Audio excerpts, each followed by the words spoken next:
Right. So hello, everyone. Welcome to our September Lunch and Learn and to improve attendance. We're really grateful to have you join us and also really grateful to continue this monthly event every month throughout the school year. And we hope to move forward with it every school year. I'd like to share my screen with you. We're very, very excited that we have now a greater collaboration than ever on this event.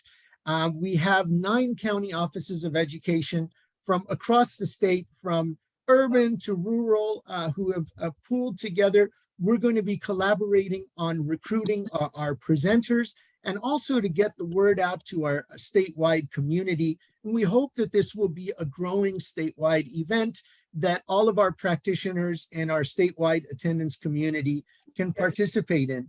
And this Lunch and Learn will be in collaboration with our Butte County Office of Education, the San Bernardino County Superintendent of Schools, LACO, or the LA County Office of Education, San Diego COE, Nevada County Superintendent of Schools, Santa Clara County Office of Education, Orange County Department of Education, and also the Shasta County Office of Education.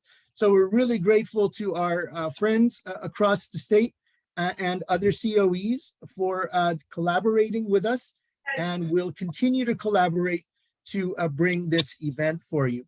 And every month, what we're going to try to do is feature some outstanding practices from around the state, most often school districts, but sometimes school sites, or anything that would be beneficial as we share our best practices with each other.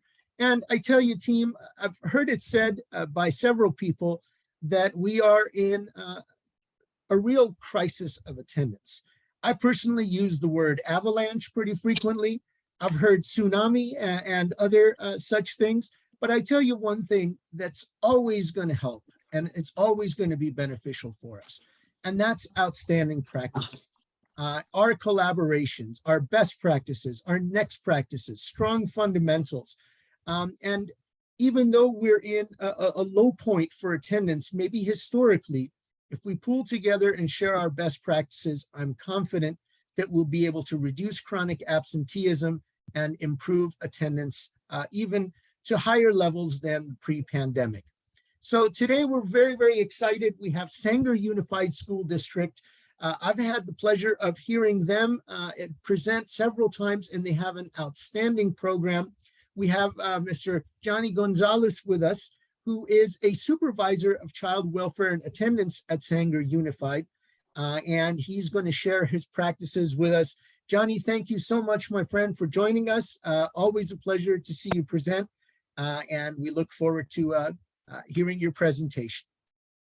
Awesome. Hey, I appreciate it, Amir. Thank you for the invite, and look forward to collaborating with this group of individuals as the year goes on. And again, thank you. And so I'm going to go ahead and share my screen. Just as Amir said, this is my year 15 in Sanger Unified School District, and I have had the pleasure of working alongside, probably most of you guys might know, is Dr. Wickman. And if you're familiar with Dr. Wickman, I have learned from him, and he's taught me many great things. So I appreciate that time that he's been able to train with me. But in that doing so, I've gone up my career from working as a English teacher and ELD teacher, also moving alongside to an assistant principal at the high school level, an alt ed principal, as well as an elementary principal, and now serving as a supervisor of child welfare and attendance in these 15 years. So I appreciate it. The presentation I'm going to share with you guys today does say model SAR program that I've usually done alongside our SI&A partners. However, I'm going to highlight more of the tier intervention pieces that recording in progress. Oh, sorry. There's somebody on. There we go.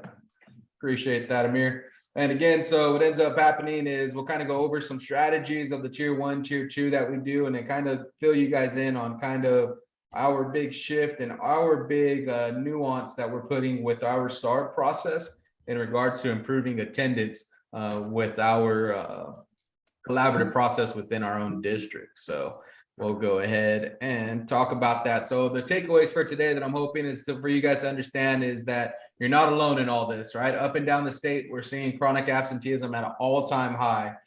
Even us in Sangamon Unified District, as I'll show you historically, we've always had a good sense of our chronic absenteeism and keeping it low. However, we are doing the same hits that everybody else is hitting. But nonetheless, as we move post-COVID, we want to just bring back those good habits that help reduce chronic absenteeism, but also built that communication piece with our community and our stakeholders.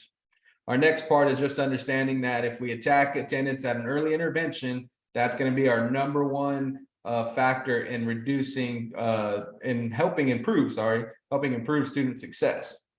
And then in doing so, working alongside our SI&A partners, it helps alleviate staff burnout in the sense of helping data that helps us really come together in our multi-tiers of student support systems of having to problem solve and not problem solve in silos, but rather as a cooperative group.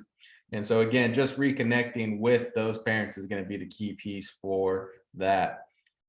I'm going to jump around here. Again, I wanted to kind of start off with this feel good part for a Wednesday. We're at the hump day, right? And so what I want to share with you guys is this video that was created by our middle school group at our K-8 Fairmont Elementary site during one of our attendance awareness months. That kind of brought back kind of like a public service announcement that we were able to share on our website as well as across the district through our social media pages. And so just want to share with this, and let's start on a good note for this Wednesday afternoon.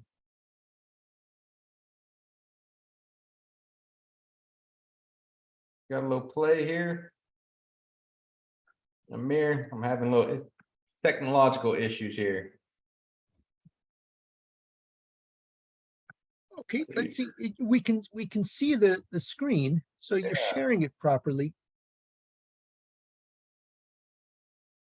Let's see. Unable to locate the file. Well, that's not a good one to start off with. I even ran a practice round and double checked it. Hey, but nonetheless, it never goes as planned sometimes. We'll make it work, guys. All right, so now it won't let me in. There we go. So let's start off with showing you guys again that historical standpoint from our Sangamon Unified and kind of working our way and speaking about where we were at, where we're at, and where we're going. As you can see on the screen, in the past 3 years, our chronic absenteeism rates have been increasing. Last year, we ended up with almost a 33% plus chronic absenteeism of students missing 10% of the school year. Prior to that, to pre-COVID, during Dr. Wickman's time and working alongside him as my elementary school principal, we were able to get chronic absenteeism almost all the way down to 7.3% in 2018, 2019. So as you can see, now that we're at 33%, that's almost close to 5 times where we were at in 2018 pre-COVID. There was even a time where we even got down to almost 6%. So again, we are struggling just as much as the rest of the state is, but hopefully with today's presentation, you'll see where we're at. And we're still waiting. This is data again from last year at this time that talks about 3 years, 3 standing points that we had from October 22nd to January to March by grade levels. And as you can see, there's still that idea of once kiddos hit the 9th grade year, they kind of hit that early senioritis items piece, but then we want to see that early piece of kindergarten, 1st grade through 3, the 3 most important grade levels in regards to literacy and developing that piece. And we'd like to see those numbers definitely go back down to where we're at. Give you a little bit of background on Sangamon Unified with all that said, right? So post-COVID, we were there, right? 7.3%, but now we're in that 33%. And these are our highlights, right? We have a 13,000 student population that's spread across Fresno County from Clovis, Fresno, and Sangamon Unified, Delray, Tybee Valley. Our district includes 19 school sites, which actually now is 20. We just opened up our 2nd high school this school year. Our predominant demographics is 70% Hispanic and 14% Asian, 11%. And then we're also serving a 60% high needs and low income and EL or foster youth. And that's going to be the big one I'm going to highlight in the middle of this is our foster youth, and how we're targeting that specifically with that. And so when we talk about working with our SINA partners, they help provide this data that we share once a year with our board, and then we share it across with our principals monthly for the MTSS meetings. We do a group presentation in regards to what their plans are towards attendance. So at the start of every school year, a principal and its site will determine how they're going to help reduce chronic absenteeism by setting a SMART goal. And we monitor that SMART goal through 3 times in the school year with our area administrators, and we problem solve together on reducing those items.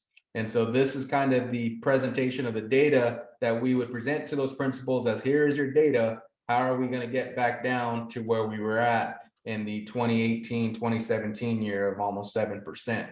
And as you can see here again, just giving you a different view of that 31.5% of chronic absenteeism that we're battling, just as the rest of the state is doing as well. And last year, our biggest part, as you can see there, was almost 32% of it was just related to COVID and our practices of keeping kids out for almost 10 days during that isolation and quarantine. As we got on and restrictions started to lift, as you can see, the 18.9% is more of that spring semester where we started to take away that COVID code and releasing of the isolation items. But that also excludes the piece of just the sickness. That includes all the excused and unexcused in regards to the sicknesses. So we can definitely see that last year's practices were harming kids more than doing good. So yeah, we were keeping kids healthy just like the rest and up and down the state, but academically, where were our kids at? And so what was great about working with HUA is they presented us what we called learning time loss. And so with just looking at data in the sense of, yeah, we got 22 kids that are missing 10% or more, and they're missing 18 days, we could calculate it by that. But then we want to make sure we get it down to the next layer, which is teachers. And when we do that, we look at, hey, this is the time lost for a kiddo. For an average kiddo, as you can see, let's just pick a grade level of 3rd grade, they're missing 95 hours of regular attendance when they are home ill, sick, COVID related, all those items. But when we get to a chronic severe kid, that could be an EL student, can be a African-American student, can be also a foster and homeless youth. All of a sudden, how big is that in that same 3rd grade kid that may have difficulties with transportation or some other SEL components, and they're missing 227 hours of instructional learning. And that's why it's important that we share this with the teachers from that first tier 1 level, because then they understand how important it is that we have to accelerate learning in the classroom rather than remediate in the classroom. And by doing so, that allows our principals to engage in conversations in the professional learning communities of, okay, how do we go about accelerating rather than remediating, and putting some tier 1 interventions to help with those literacy standpoints and or standard-based grading that the upper grades might start doing and attacking. So in relation to why our kids were missing, just another emphasis of point was our COVID quarantine piece. As you can see there, 27. And then the second biggest one was related to our parents not contacting us and having to give that item to try to teach parents how to do that and educate them. These were our attendance codes. So one of the things I still talk about with tier 1 is, if you haven't done so already, is making sure we code appropriately to give us data that we could share back out at every level, from a district standpoint, principal level, teacher standpoint, parent level, student level. All those levels can be easily interpret the data when we give them the coding that allows the kiddos to see where they're missing specifically. For example, if it's unexcused, you could ask the parents, you're not communicating with us. What's a form of communication we could do?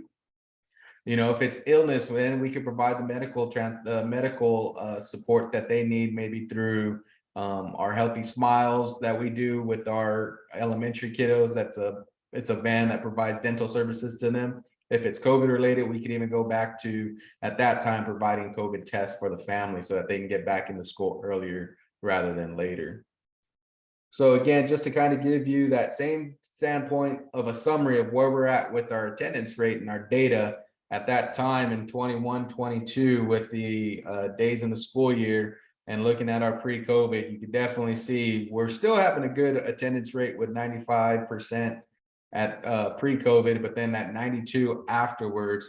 You know, we're still above 90, but we're nowhere near where we used to be, where we were at a 96 to 97 rate with the truancy level of a 6% rate.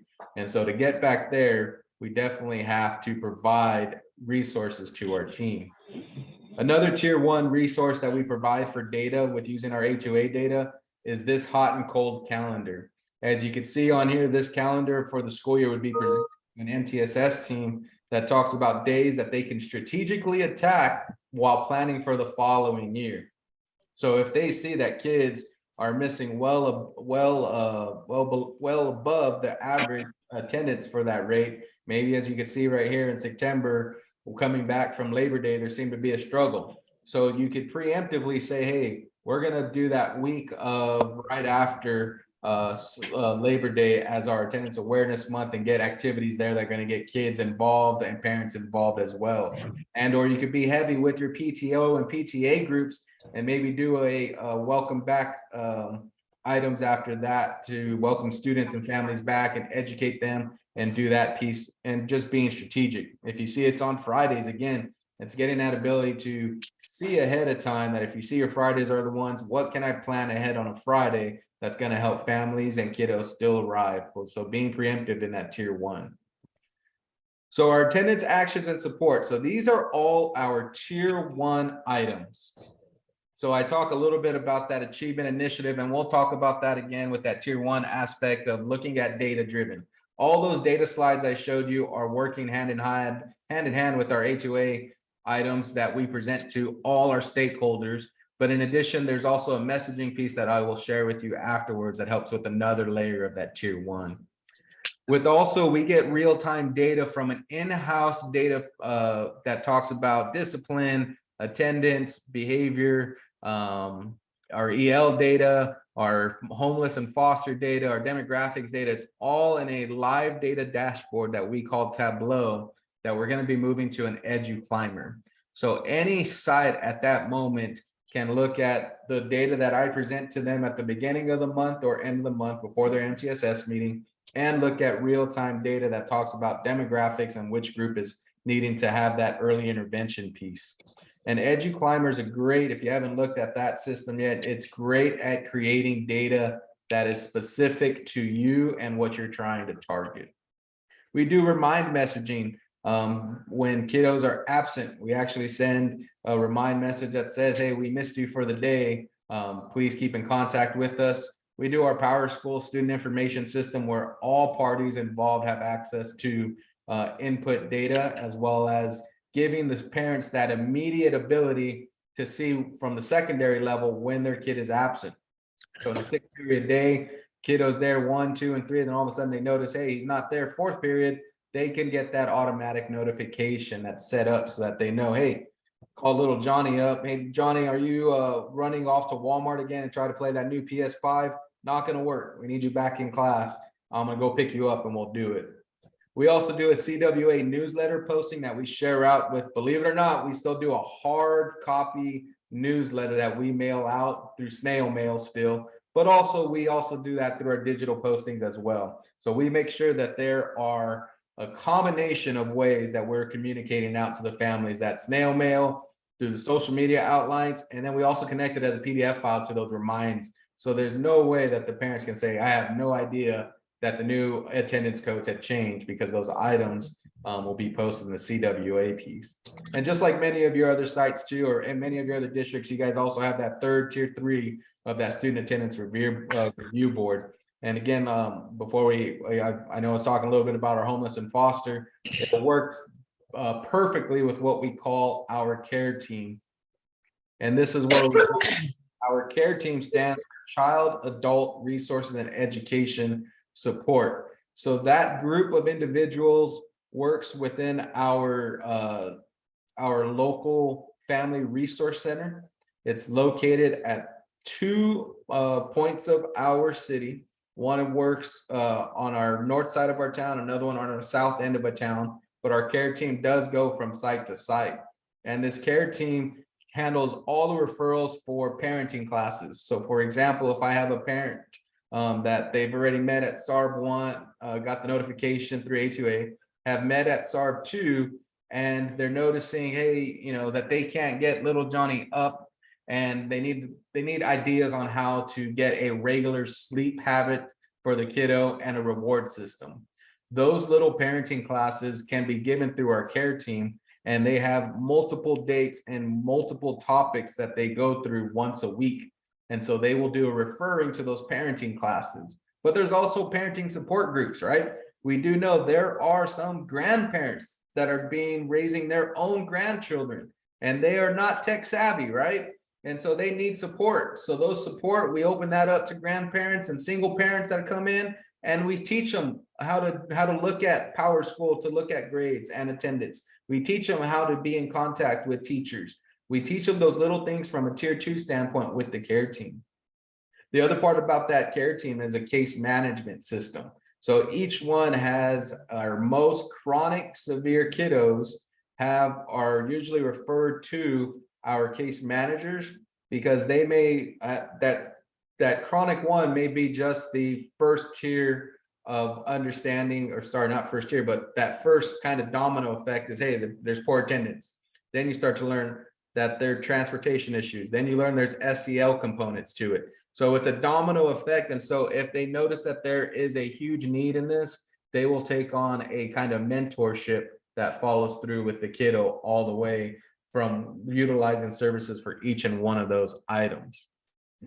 With my foster and homeless liaison, she's kind of my touch point that allows me to be with her. She approaches that I allow to work with her during our SARB and also on our day-to-day contacts where we could follow up with those certain cases.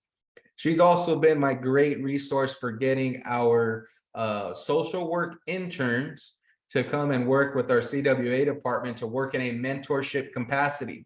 So when they get to that tier 2 and tier 3 level, we will assign them a mentor with our social worker counselor for our high-risk students. And they use a weekly incentive reward that's targeting their attendance, behaviors, and or discipline proceedings that goes with that PBIS kind of idea that we want working with them.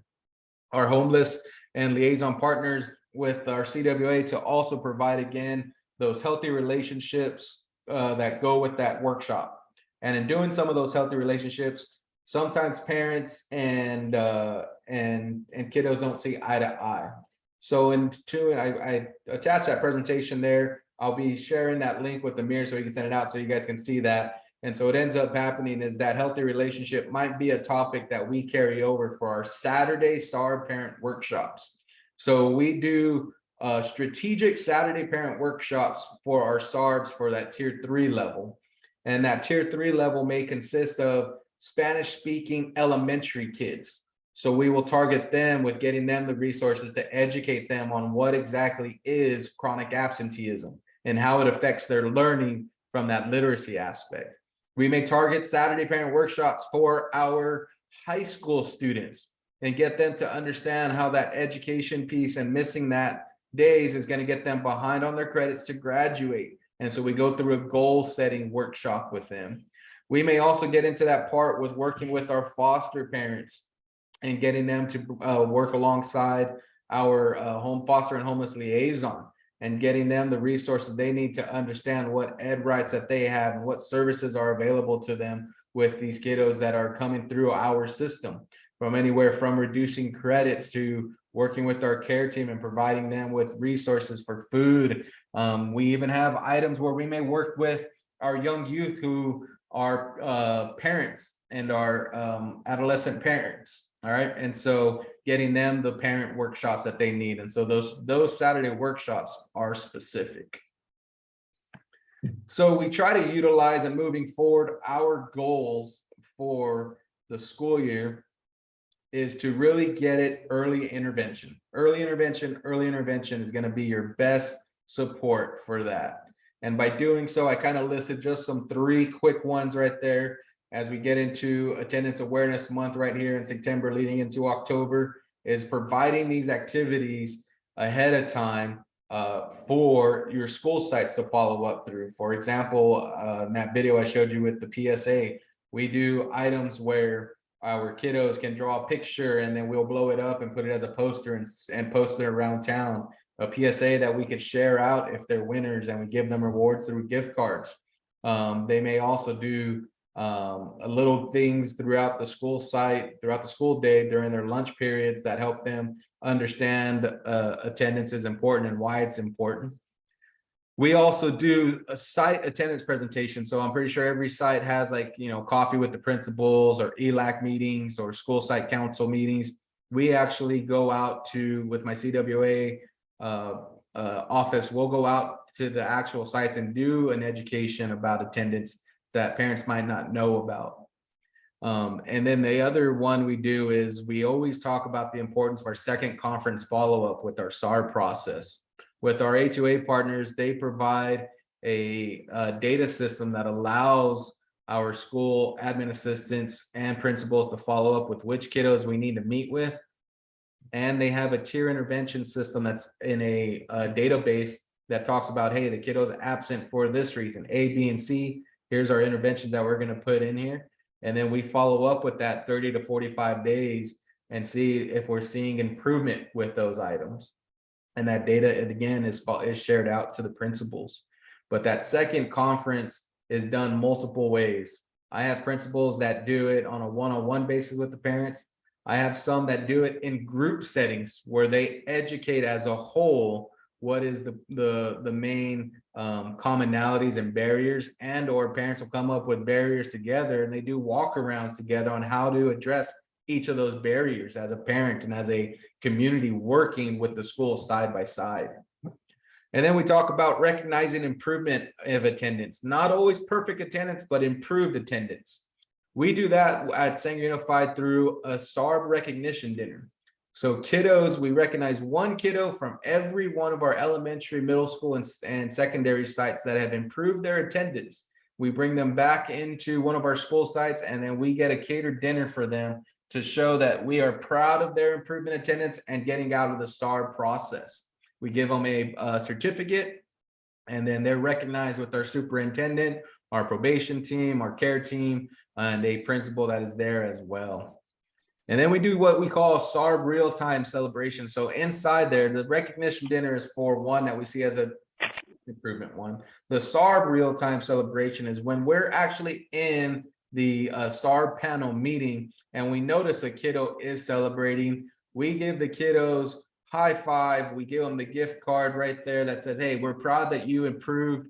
And these gift cards, again, are, people ask, well, where are you getting the funding from this? We have attendance money that's set aside for us that is given to, so that we can give gift cards, but also we get donations from outside community people, 7-Eleven, Fast Trip, Me and Ed's Pizza, different gift cards, different things for kids to celebrate with. And we give that out right then and there to the kids, right there in real-time celebration.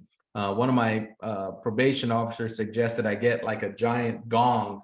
So when a kid has exited SARB, they hit that gong as a giant celebration notification to everybody. So we're moving towards that. We're going to get the gong going, but that's definitely a cool piece. And then preventing dropouts, right? Where there's a will, there's a way, as the old cliche goes. And it's about changing items that you see. If kids are missing school, and that's what we saw during our COVID time, they weren't logging on for distance learning. We were making phone calls, doing home visits, sending letters, but yet by the time we get to this post AB 104, they're still behind on their credits. This is that last group of freshmen that are behind. And so we provided them with Edgenuity at an early intervention to help prevent that. Before, we were always looking at it as a junior, senior intervention piece. Now we're looking at it as an early intervention piece to keep kids in track after their end of their first semester by providing those opportunities for credit recovery, either in an in-person setting or virtual setting. And then we get feedbacks. Amir talked a lot about our parent surveys. The last time we had talked and wanted me to share that with you guys. And that's the feedback we get from the parents themselves. And that is huge because when we talk about parent feedback, oops, sorry guys, going a little backwards here. we can get to this. So when we talk about parent feedback, what I'm referring to is an item in which when we ask the parents, what is the main item that allowed us to be a resource to you as a parent in providing your exit strategies out of SARB. So we ask the parent that simple one question: what helped and why? And then the next piece we ask is to the student, what do you think helped your improvement and why? And so when we do that, the kiddo has an idea and gives us, can be range from, I felt support from everywhere, from a teacher, from the mentor you provide, from telling my parent that, through remind messages that I'm absent. It just helped keep me informed that way. So it's just those simple 2 questions that we give, and I give it on a simple little item that's a little check-in sheet like this. I give it to the parent as they exit. And then as they walk out of the building, my admin assistant gives them opportunity to fill it out, and then we collect it, we put it in together, and we share out to the principals at the end of the school year for that. Talking about the achievement initiative from the A2A, and I wanted to kind of harp on how important it is for them to be a partner with us. This is that conferencing, right? That tier 2 conferencing and that tier 1. Tier 1 is the letters. Just from letters alone in our tier 1 aspect, again, we get a reduce of almost 44% save rate just from that first letter of letting a parent know, hey, you have reached truancy by missing 3 or more days of 30 minutes or more. When you combine that with a SARB 2 meeting, we're looking at an improvement rate of 48. So when you combine 44 or 48, you're looking at almost an above 75% chance of reducing chronic absenteeism before they even get to your SARB panel. And data like this is important to share with your principals and with your site leaders to show it's not about just being compliant. It's about really getting down to the resources that the kids need. When you get down to the nitty gritty of what is that barrier and you remove that barrier, you start to see the kid feel more confident. You start to see achievement go up, and you're closing the achievement gap. And then on top of that, you're connecting with your parents and your community for those resources. And that is huge. When we talk about our messaging, this past year, we connected with A2A for targeted messaging. So this is a tier 2 messaging system that we provide to our families. What it is we do 3 different touch points in the school year. The first one is kind of like a welcome back. We're good to see you. Let's work hard. Let's dream big. Let's stay focused. The second messaging we send out around November, and that one is strategic to our bubble kids, the ones that are maybe on that bubble of being chronic.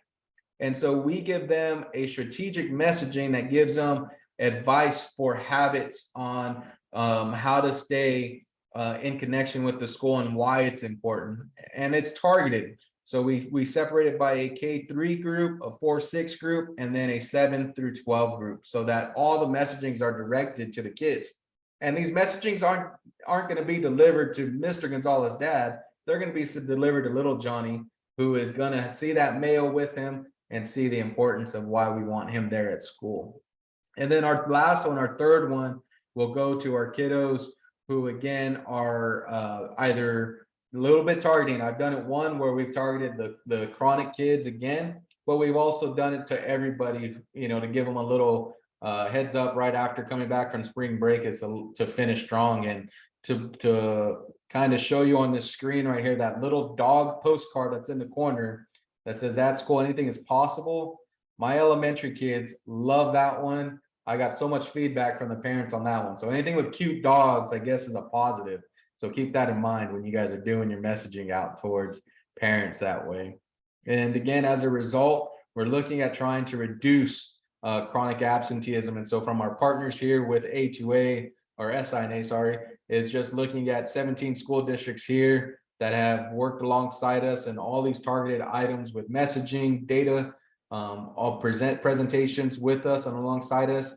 You can see the reduction of truancy rate and or excessive excused absences in all of these items. And our closing thoughts, again, ignoring it is not going to fix it. So even though you see it and you think, oh, it's still COVID related, don't think that way. Always think about that tier one part, that how can I first provide all my sites with that ability to tackle this from a tier one standpoint. Tier two is looking and reviewing that data and sharing it with all appropriate stakeholders. And then you get to your tier three, which is talking about that community and working alongside your foster and homeless liaison, or working with, we call it our care team, and bringing in that next layer. It's about all those strong systems that are going to help alleviate yourself as a CWA person or yourself as a social worker. You can't solve the world's problems in a silo. It's all about working interdependently with one another. And then that proactive communication. Again, one of the ones that we'll always see in our parent surveys, because we do parent surveys as an entire district, one of them that they always say is, the school doesn't communicate with us. Well, we try to communicate multiple different ways, from Google messaging to Remind to SINA has a messaging system when those SARB 2 meetings are scheduled. Our postings, our letters, everything is in a way just to get it out there in that messaging that you're not in this alone. We're battling this one together. And so again, I just want to close out. I know we got about 7 minutes here. I kind of wanted to go about 40 minutes, Amir, and kind of leave anything open the last 20 minutes for questions, if there's any strategic questions or specifics. But if not, here's my contact information. And my partner that I kind of worked with SINA this last time at our surf camp was Jessica Rogers. She's a huge advocate in getting me to understand data from another standpoint. And she is the one that provided me the one with the minutes as well. Another great person I have is Brenda Tapp, and then also Lacey Collum, that are also great resources to utilize as well. But I leave it open now. If there's any questions that anybody might have, I'll be more than happy to help you guys and answer any questions. I just wanted to pop on really quick and to just say thank you. I really appreciated all the information that you had to share, and you touched on a lot of points that me and the rest of my team were currently working on expanding a little bit more. And so I really appreciate you, because you're kind of like on the opposite end where you already have everything up and running. So I really appreciate that. Unfortunately, the majority of my team wasn't able to come because they had prior duties. And I just wanted to see if you would be willing to share your slideshow presentation, because I'd like to share it at our next meetup, because this is really, really great information. And congratulations on a job well done. Appreciate it. Yes, I'll be sharing that with Amir so that he can put it in the, I'm assuming, Amir, we got a Google Drive, and you'll be sending that out to everybody. My friend, the thing is, since this is really open to everybody statewide, we don't have an accurate list of who attended. Okay. So if you happen to have a Google link for your PowerPoint, perhaps you can put it in the chat. Otherwise, if not, you can send the PowerPoint to me and I'll try to get it out to as many people as possible. You got it. And then I see a question from Claudia. My question is, did you create all the posters all yourself, or where did you access them? So our partners with SINA created those templates. And so what ends up happening is I give them the idea that I want as my messaging. They work with theirs and they send in a pre kind of script to kind of look over. We talk about it, see if the messaging is going to be right for that age group. And then we go ahead and send that out as well. That's fantastic. And everyone, I did put the link for our website, the portion that has the Lunch and Learn videos. And I'm going to try to upload this one quickly so that it's available to you if you want to share it. Johny, what a great presentation. It's no surprise that your district has been designated as a model SARB so many times. You all continue to do this great work. There were some things that you mentioned that are just dynamite, strong fundamentals, but things, the SARB recognition dinner, for example, that must be so powerful. That's something that really haven't been that familiar with. Your outreach to parents. Everything that you said was really powerful. And one thing that stood out in my mind is when you said ignoring it isn't going to fix it. It reminds me of my former colleague and lead director, Dr. Susan Levine, used to say, hope isn't a strategy. And I think you all are going so far beyond hope. You've got this really multi-dimensional program and system, and I'm so grateful to you for sharing it. Anybody else have any direct questions for Johny? What a great district to have open up our year. Yeah, I did see one from Cecilia right there. Cecilia asked, wondering if the types of support families and students needs have changed. In our district, our biggest one with our Hispanic culture was education early pre-COVID. As we've shifted now, we see a huge need in our social emotional supports. And then in addition to that, we see another huge need with our foster population. I spoke to you about how our district opened up our second high school on our southeast portion of our town. We are spread out. If you've ever seen us, we cover a lot of ground in Sanger Unified. And so in doing so, those items have opened up a wider range of resources that we need. So those are our two biggest groups of support that we're doing. So our care team is made up of school counselors and school psychologists. And so recently we just hired, with all the extra funding that came through ESSER and things of that nature, we hired additional psychologists. So now we have one psych at each of our school sites from elementary to secondary. And then in addition, we hired an additional, I believe it was 8, what we call them SAP counselors. They're student advocate program counselors. And so they work with different parts of, if it's elementary, it's getting them to socialize and work together and not be, preaching that kindness items. They may talk about hands-off academy. They may talk about emotional support right then and there. We do, it's always targeted. So we started noticing that social emotional one because we do a survey through our pupil services department that talks about school culture and climate. And it's called Panorama. And those resources that we get from that is what kind of puts out the targeted portion. This past one, we saw a disconnect of students saying they did not feel connected to school staff and sites. So there was a huge emphasis across our sites to build relationships, right? And this was one of the biggest things that I hit on when I was an alt ed principal, is what it's all about: relationships, relevance, and rigor, right? Those 3 R's. And once we get those 3 pieces and the kids trust us, they'll go through the wall for us. But those are the 2 big supports that we see that have changed over the last kind of 2 years with moving post-COVID, hopefully. Thank you so much. That was such a great response and understanding of what's driving the absences. And certainly, I'm sure you're being super creative too with the remote options. Just thinking of those distances. I have driven through Sanger. Yeah. Multiple parts, and it takes a while to get anywhere. Absolutely. And it's those it's just different clientele. We're moving. I remember when I was here, my graduating class here in Sanger High, born and bred in Sanger, and my graduating class at that time was 500, a little bit over 500, so 575. Now our last graduating class was 786. So we are booming big with our classes. So it's a good thing to have. I did see a couple of questions in regards to SINA, and Erica's already on the ball. Erica, is there anything you want to say in regards to the SINA program?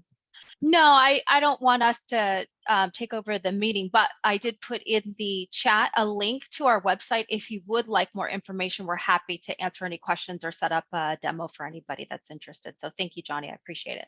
Absolutely. No, thank you, Erica. I can't speak volumes about collaborating alongside you guys to help reduce our chronic absenteeism over the many years that we've worked together, from Dr. Wickman and now to providing data and my vision and helping us improve as well. So big thank you to you guys as well.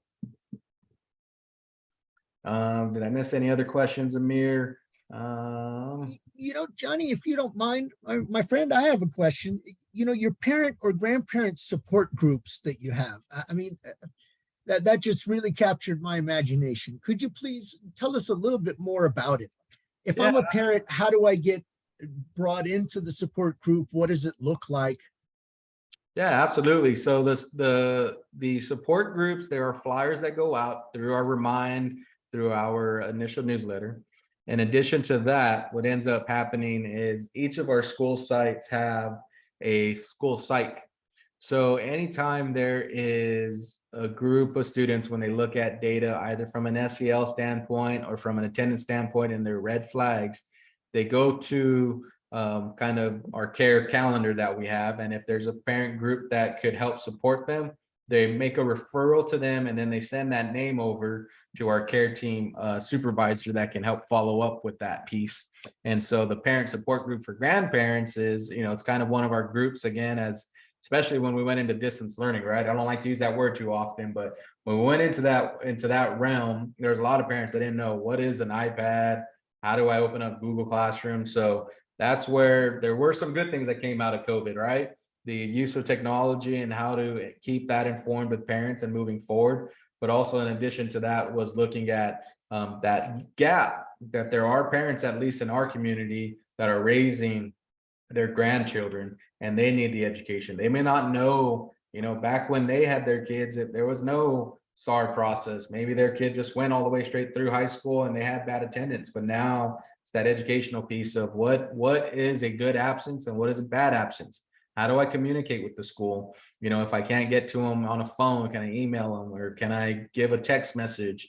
There's so many things, and we just cover in those topics. And it's always about first bringing the group in together, kind of like just a comfortable circle fishbowl activity. It's like, hey, what topics do you guys want to cover in a 45-minute period? And then do we want to make agreements that we're going to meet again for follow-up? And our care team is phenomenal. All our guys are willing to do this, and they adjust, right? They adjust on parent schedules. We got some that will have that same presentation 9 a.m. in the morning. We'll have some that'll do it 6 p.m. at night to try to adjust with family schedules as well. And then that's why I try to do the Saturday SAR parent workshops as an additional piece to throw on an optional, or I shouldn't say optional, but another time where we try to work with the parents to get them to see the presentation piece. And I just logged in. That's incredible, Johnny. That's incredible. And then can folks stay connected with this support group for as long as they want, or as long as they feel it's beneficial?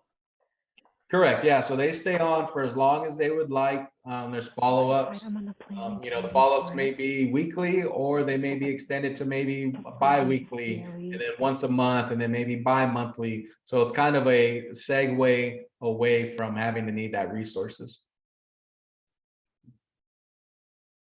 Understood. That's awesome. Anybody else have any questions? Terrence asked the question of how does our county office of ed support our work? So our county office of ed provides us another, like I said, is our student clientele with social emotional, where they provided a program that's called All for Youth.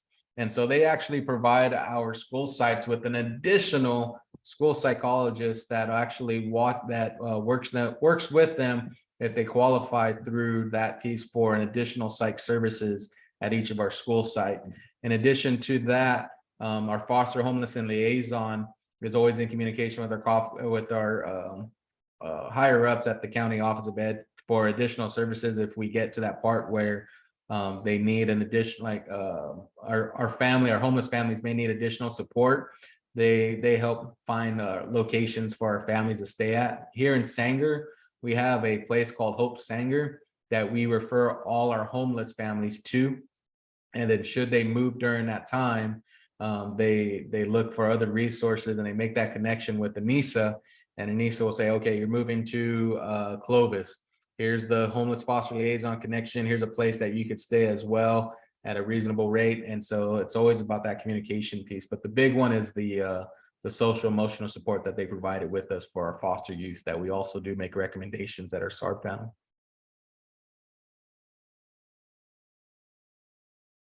Good question, Terrence.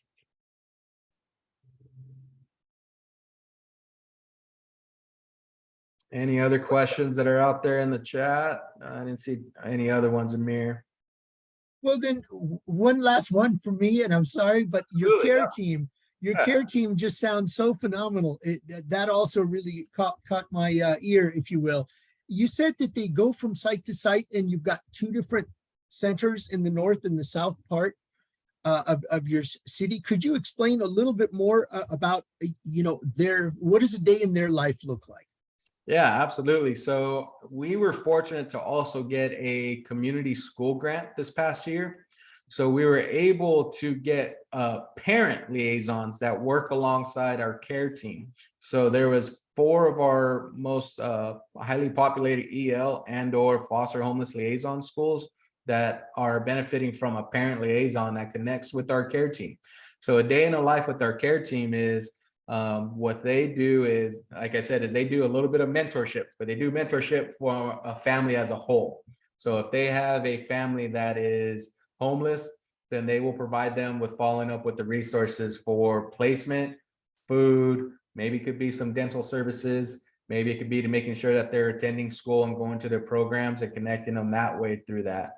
You may have another one where that same scenario, that care team person is just lining up their day on how to keep that family connected. Maybe they need to connect to the school psychologist. Maybe they need to connect to our school nutritionist, or connect to a local business for dental health items. The care team person may also go and work alongside that parent liaison at the school site to do a presentation in regards to, again, positive parent interactions or goal setting. They may also work alongside them to bring, we call it Healthy Smiles, which is our dental facility that comes to the school site. So they may go ahead and work alongside the principal to arrange that meeting that will come out there and provide dental service for the family. Maybe it's a family that's at the secondary level that mom and dad are going through a divorce and they feel they need some counseling pieces, but they don't want it through quote unquote a psychologist off campus. They would rather work with our family, so they would provide a time and date for them to come in and receive some family counseling that's again reserved for only that family and time, and we'll work with them. They will sometimes also go out and see kids. Again, my middle school kiddos, as we know, the middle school, bless those middle school teachers and principals. They have a different heart and different mode of beating. And so what ends up happening is, with our middle school kids, they may go out and see the middle school kids that they need additional services for foster youth. But what's the cool part about our care team is they are still finding some way to stay connected to a school site. You'll see some care team members that are leaders of a club organization at the high school level or middle school level. You'll see some care teams that actually still go back and will do robotics with the kids at the elementary level. You even find some of our care team members that are part of, like I told you about our Hope Sanger, we have some care team members who are actually board members on that to make sure our school district always stays in connection with our community resources that are outreached. Amazing. Thank you for that. Anybody else have any questions for our awesome presenter today?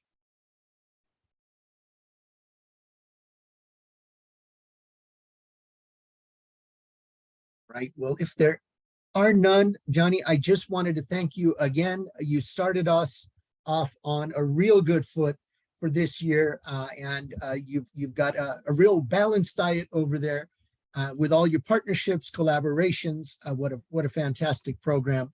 And thanks for sharing your insights with us. Thank you all for joining us. Please join us every month if you can. Please, you probably have the email with the flyer and the Zoom link. Please send that to anyone that you want. The more, the merrier. And thank you all for your time. We look forward to seeing you next month. Thank you again, Johny. Thank you, awesome. Amir, for the invite. Thank you, everybody. Again, please feel free to reach out if you need anything. I can't help you guys enough. We're all in this together. Thank you again, Amir. My pleasure. Thank you. Bye, everyone.